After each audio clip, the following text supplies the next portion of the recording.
The knock no one answered. The wind howled across the frozen colony. Snowflakes cut through the air like knives. The ground was white and bitter, and even the machines groaned under the weight of the storm. Elira pulled her thin cloak tighter around her shoulders. Her blue skin was numb. Her hands trembled. Her feet hurt so badly she could barely feel them. She had knocked on 17 doors, and every single one had shut in her face. The colony was small, only 20 cabins spread along the icy ridge. Humans built it after the trade wars ended. They wanted distance from the cities, from the Zarnath, from people like her. The first door had opened a crack. A man had looked out, then saw her face. He didn't speak. He just closed it. The second woman said, "We don't take in her kind." The third didn't even open. The rest were the same. Cold words. Colder looks. No help. No shelter. Now, Elira stood in front of the 18th door, swaying in the snow. Her body begged her to lie down, to sleep, but she knew what happened if she did. The cold didn't forgive. She raised her hand and knocked. Once. Twice. Then the wind carried her voice. "Please. Just for the night." Silence. She lowered her head. This was it. But then, the door creaked open, warm light spilled out across the snow, and a human man stood there. His face was worn, mid-30s, rough beard, tired eyes, a gray jacket covered in dust and engine oil. He didn't say anything at first, just looked at her, not with hate, not with fear, just calm. She took a shaky breath. "I'm sorry. I've been walking. I don't want trouble. Come inside," he said. His voice was quiet, firm. Elira's eyes widened. She hesitated. "Please," he said, "before you fall over." She stepped into the cabin. Warm air hit her skin like fire. The door closed behind her. She stood near the wall, dripping snow, unsure if she should speak. He handed her a towel. "Sit. I'll make something hot." She sat near the corner, close to the heat coil. The warmth hurt at first, like her nerves didn't know how to handle it. The man moved around the kitchen, pouring water into an old kettle. He didn't ask questions, didn't demand papers, didn't stare. She looked at him. "You're not afraid of me?" He glanced over. "No. Most people are." He nodded slowly. "Most people are wrong." When the tea was ready, he handed her a mug. She wrapped both hands around it and held it close. It smelled like dried fruit and smoke. "Thank you," she whispered. He sat down across the room. "What's your name?" "Elira." He nodded. "I'm Callan." They didn't speak much after that. The fire cracked in the corner. The wind outside screamed and slammed against the roof, but inside, there was peace. After some time, Elira's eyes grew heavy. She sat curled in the corner, her head resting against the wall. Before sleep took her, she whispered, 17 doors said no." She didn't expect him to reply, but he did. Softly, "They don't matter now." That night, while Elira slept, Callan sat near the table, staring at an old photo on the wall, hidden behind a dusty frame. It showed him, younger, smiling. Beside him was a woman. Her skin was blue, just like Elira's. The fire, the floor, and the silence. The fire crackled softly. The storm outside had not stopped, but inside the small cabin the cold was held back by stone walls, steel pipes, and the gentle heat from the coil near the floor. Elira woke slowly. Her body was still sore. Her cloak was dry now, folded neatly on a wooden chair beside her. A thick blanket covered her shoulders. She looked around the room. There were no weapons pointed at her, no cuffs, no yelling, just the quiet sound of tea being poured. Callan sat by the stove, stirring something in a dented pot. His jacket was off, revealing a faded work shirt and old scars on his forearms. He didn't say anything when he noticed she was awake. He just nodded once. "Did you sleep?" Elira nodded slowly. Yes. He pointed to a cup on the table. Still warm. She moved carefully. Her muscles ached. Her hands still shook a little. But she made it to the table and sat down. She sipped the tea. It was strong, bitter, real. Her throat burned with the first swallow. And yet, for the first time in days, she felt alive. You fixed the pipe, Callan said quietly. She looked up, nodded toward the heater coil. The outer ring was sealed tighter this morning. You did that? I noticed the gap, she said. Air was leaking. You've worked in repairs? Before everything changed, I was a systems technician. Engines, water flow, gravity hubs. He nodded again. Explains the good work. They sat in silence for a while.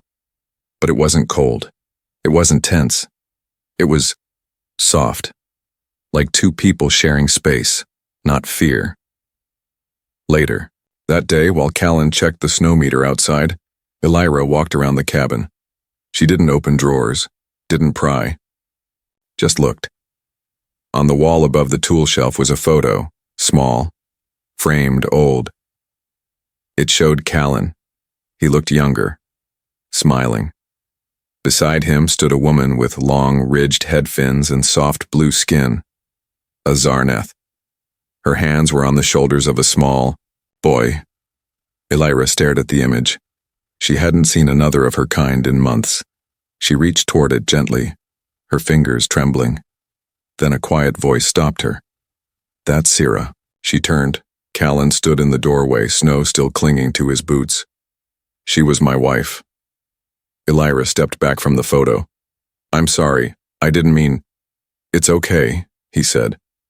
It's not a secret, just not something I talk about anymore. What happened to her? He looked down. His voice was quiet. The riots in Sector 12. Elira froze. I was there, she whispered. He nodded slowly. Then you know. She closed her eyes. Yes. Neither of them said another word for a long time. That evening, Elira helped cook. She chopped root cubes while Callan boiled water. It wasn't much, just broth and dried fungus, but it filled the cabin with warmth. They didn't need music. Didn't need light chatter. The silence between them had become something else now. Trust. When the food was ready, they ate quietly. Callan broke the silence first. You knocked on 17 doors? She nodded. All of them turned you away. Some cursed, she said. Most just closed. Colin's jaw tightened. But you still tried? I had to, she said, her voice firm. If I didn't, I wouldn't be here. He looked at her for a long time, then finally said, You're not leaving. She blinked. What? I mean, not until the storm ends. Not until you want to. Elira's mouth trembled slightly. Why are you doing this? He didn't answer right away. Instead, he leaned back, looked at the fire and said, Because someone once opened the door, for me, and it changed everything. That night, while they both slept in opposite corners of the room, someone outside the cabin snapped a picture through the frosted window. The image was uploaded to the colony net with a short message. Confirmed. Sighting of Zarneth fugitive sheltering with a human. Location logged. Voices behind the walls. The storm didn't stop. It raged for 2 more days, covering the colony in ice and choking the roads with snowdrifts. But inside Callan's cabin, the fire stayed lit. The silence between him and Elira had grown easier. They shared meals, fixed broken shelves, and repaired old power cables together. They didn't talk much, but they didn't need to. There was a rhythm now, a fragile kind of peace. Then came the voices, not inside the cabin, but beyond the walls. Whispers, from the town below. It started at the supply center. A young man passed a printed photo across the counter, a still frame, pulled from a cold camera lens. It showed Elira through the cabin window. Sleeping beside the fire, wrapped in a human's blanket. A handwritten caption read, "Zarneth female hiding among us. Human sheltering her, confirm location." The supply clerk didn't say anything. He just stared and quietly passed the image to someone else. Within a day, it had reached the town center. By the next morning, the entire colony was talking. Callan went into town for fuel cells. As he stepped inside the general store, conversation stopped. A group of men looked up from their corner table. One of them stood. "Snow's thick," he said, not smiling. "Good time to stay inside." Callan nodded. "Needed fuel. Pipes don't heat themselves." Another man chuckled. "Heard your heater's doing just fine." Callan froze. His fingers tightened around the canister. As he walked out, one voice called after him. "Better not get too friendly with the ones who killed our peace." Callan didn't answer, didn't slow down, but something inside him began to burn. Back at the cabin, Elira saw it in his eyes before he spoke. "They know," she said. He nodded. Someone took a picture. Elira turned toward the window. "I should go." "No. You don't understand," she said, standing. "If they know, they'll come. They'll blame you. I don't care. You will. When they take your home. When they ruin your name." He stepped in front of the door. "I lost everything once already," he said quietly. "You being here doesn't take anything. It gives something back." She looked down. Her voice was barely a whisper. "I don't want to be the reason someone else gets hurt." Callan nodded. "I know." That night they didn't sleep much, and neither did the town. In a council meeting above the communications hub, colony leaders argued in hushed voices. "She's dangerous. She's just surviving. The law says the law doesn't mean we become monsters." The final vote wasn't public, but the order that came from it was, "Send a warning. If the human doesn't listen, we act." The next morning, a small drone hovered outside Callan's door. It dropped a folded notice into the snow. He opened it. 6 words. "Send her away. Final notice issued." Callan didn't show it to Elira. He just folded it, walked outside, and burned it in the snow. She watched him from the window, said nothing. But she knew. Later that day, Callan fixed the fence behind the cabin. Elira helped him dig the wire from beneath the snow. As they worked side by side, she asked softly, "What happens if you lose everything again?" He paused, then said, "Then I'll build it back. With you here." In the darkness of the woods less than a kilometer from the cabin, a patrol unit activated their thermal scanners. A voice on the radio whispered, "Target location confirmed. Wait for nightfall, then move in." The truth, in the snow night, fell fast on the ridge. The storm had passed, but the cold remained, the kind of cold that made windows creak and breath curl into the air like ghosts. Inside the cabin, Callan prepared dinner. Simple food, reheated grain stew and spiced root slices. Elira sat near the fire, her hands resting quietly on her lap. She hadn't said much since that morning, but something was building behind her eyes, a weight she'd carried too long. As the flames danced, she finally spoke. "I should have told you earlier." Callan looked over from the stove. "Told me what?" She stared into the fire. "Why I was on that road, why I was knocking on doors." He nodded slowly and sat down, giving her time. "I wasn't just running," she said. "I escaped." Callan blinked. "From where?" She took a shaky breath. "Camp 9B, eastern border. They called it a resettlement zone for Zarneth refugees. It was a prison. No trial, no rights, just walls." Callan clenched his fists but stayed silent. "I was a systems tech before the war," Elira continued. "I worked with Terran engineers, helped build trade ships, but when the treaty failed, they stopped seeing us as partners. We became numbers, enemies." She paused, then added quietly, "I had a son. He was 5 when they came." Callan Callan swallowed hard. What happened to him? They took him first, she said, voice cracking. I never saw him again. Silence filled the room like ice. She wiped her eyes, breathing slow. I held it all in. I thought if I just kept walking, if I could find one open door, I could start again. She looked at him. And you opened that door. Callan leaned forward. His voice was low, steady. I opened it because I saw someone standing the same way Sierra did, cold, strong, refusing to fall down. Elira tilted her head. Sierra was your wife? He nodded. We met during the last peace campaign. She was on the Zarneth ambassador crew, smart, sharp. She made everyone nervous just by asking questions. Elira smiled faintly. That sounds like her. She gave me a reason to believe people could change. Callan stood and walked to a shelf. He pulled out a folded cloth. Inside it, an old badge. Zarneth Peace Corps. I kept this, he said. They said I was a fool for marrying her, for raising a child with her. But they didn't know what it felt like to be chosen by someone who had every reason to turn away. Outside, the wind began to shift. A low hum, metal against snow. Elira stood, alert. Callan stepped toward the window. In the distance, faint red lights blinked between the trees. 3 of them, moving closer. Patrol, she whispered. Callan nodded. Looks like it.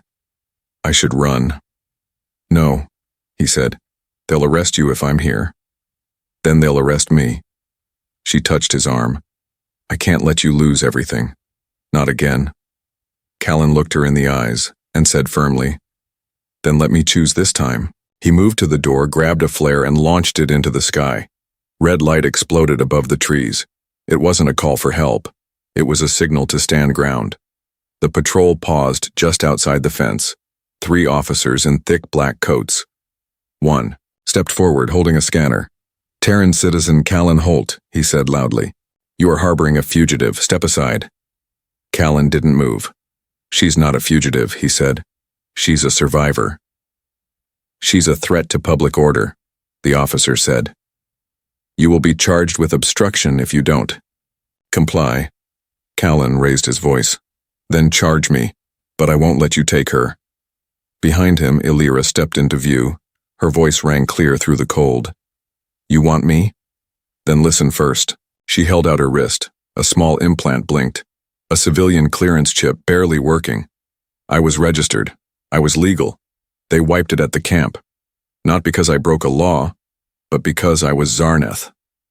The patrol hesitated. One of the younger officers looked uncomfortable. She saved this colony's water line 2 years ago, Callan said. She worked for our allies. She lost her son, and we're about to make the same mistake again. A light blinked from behind the patrol. Torches. Voices. A dozen townsfolk began to gather in the snow, holding lamps and watching. One man stepped forward. I closed my door on her once, he said. I won't do it again. Another joined. Him. Then another. And another. Until the patrol wasn't looking at one human and one alien anymore, but a wall of people who'd finally remembered their humanity. The storm and the standoff snow crunched under boots. The officers stood still, frozen, not by the weather, but by the line of townspeople slowly forming in the clearing outside Callan's cabin. There were no weapons, no shouting, just people, ordinary. Colonists, miners, mechanics, parents, each one holding a lamp or a tool or nothing at all, but their silence carried weight. Elira stood beside Callan. Her cloak fluttered in the wind, but her hands didn't shake. Not anymore. For the first time since the war, someone stood with her, and now, more than one.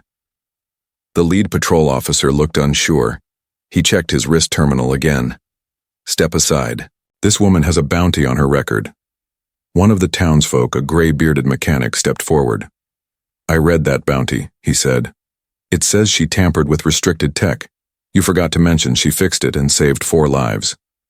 Another woman called out. You ignored that part in the report. The officer hesitated. This is not your concern, he barked. It is now, Callan said firmly. She lives here, this is our home, and she's one of us. The younger patrolman looked at his superior. She has clearance marks, he said quietly. Outdated, but they're real. She was stripped of status. Maybe she was, Evan muttered, stepping forward again. But now she's restoring ours. For a moment no one spoke. Snow drifted softly. The cold standoff felt like it could explode with just one word. Then a voice cut through the silence. Kalani, the mechanic's daughter, barely 10, stepped out from the crowd. She walked right up to Elira and held out a drawing. 2 figures, a human and an alien, standing in front of a warm cabin, under a red flare in the sky. Elira took the picture with shaking hands. The child smiled. You helped my mom when the vents broke, she told me. Thank you, the crowd murmured. The patrol officers looked at one another again, and finally, the leader lowered his wrist terminal. This isn't worth the noise, he said bitterly. Let Central sort it out. He turned. The other 2 followed. No one clapped, no one cheered, but the people did not move until the patrol disappeared into the forest. Back inside, the fire was burning bright. Callan poured warm broth into 2 cups. Elira sat down slowly. Her hands were stiff, but her heart felt lighter. Why did they come? She asked softly. Because someone gave them the truth, Callan said. She looked up. Who? He smirked. I might have uploaded your real record to the town network last night. She blinked. You hacked the archive? He shrugged. I just helped the truth find the right door.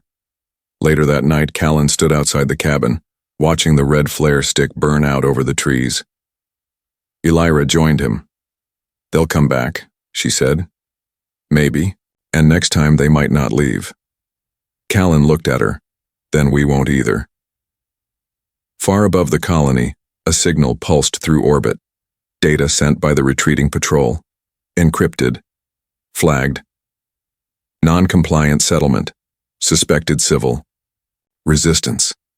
The message reached a satellite command post, and a response came. Send in the correction unit. The choice to run or stand. The sun never really rose in the outer colony. It just faded the darkness enough to remind people that morning existed. Inside the cabin, Elira stood at the window, her breath fogging the glass. Her eyes followed the trail of patrol tracks disappearing into the forest. She hadn't slept. She didn't feel fear anymore. Only a heavy stillness. A weight in her chest that whispered one truth. They would come back. Behind her, Callan poured water into a pot and lit the burner. The silence between them wasn't uncomfortable. It was familiar now. Still, he could feel the question in her shoulders. He spoke first. You want to run? She didn't deny it. It would be easier. It would be safer, she corrected. He stirred the water. Maybe for now. Elira turned from the window. You don't have to stay involved, Callan. They'll come for me, not you. He gave a short laugh. That's not how this works. If they take you, they make it clear people like me have no right to choose what's right. She sat at the table, the fire crackling behind her. You'd really face a military unit for me? He looked her in the eyes. I already did.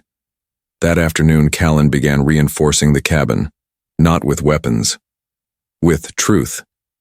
He set up an old transmitter, built from scrap, half-broken solar panels, and a deep-range dish he'd once used to talk to traders. Elira helped align the panels while Kalani painted a red mark across the fence gate, the sign of safe shelter used in refugee code. Who are we sending the signal to? Elira asked. Everyone, Colin said. Your record, my statement, photos, names, everything they won't tell the people. Won't that make things worse? Maybe, but it'll make them louder. By dusk, the sky darkened fast again. Snow began to fall, quiet, soft, hiding the tracks of people coming and going. But inside the colony town, the silence had broken. At the general store, the same mechanic who once ignored Elira now handed her name to a support crew. At the clinic, a nurse posted her medical scans, showing the injuries. From her time in Camp 9B, one by one, people started speaking, and in their own way, they chose to stand. Back at the cabin, Elira sat alone while Callan slept for an hour. She stared at the fire, holding a photo she'd drawn herself, rough lines, clumsy pencil work. It showed a small house with lights in every window, one door wide open, a place she had never known, until now. Suddenly, the warning bell clanged outside. Kalani ran from the bedroom, frightened. Callan was already on his feet, grabbing his boots and coat. Elira opened the door. A man was running through the snow. It was the courier from the town center, panting, sweating, clutching a comm stick. "They're coming," he shouted. "Correction unit, heavy armor.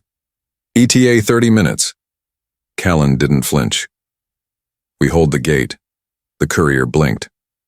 "You're serious?" Elira stepped beside Callan.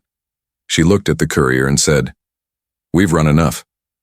Within minutes, neighbors arrived, the same ones who once shut their doors. Now they stood on the ridge, shoulders squared, coats wrapped, holding signs, light beams, old comm radios. They had no weapons, but they had truth. Callan stood at the front looking toward the trees. "You don't need to fight," he told the crowd.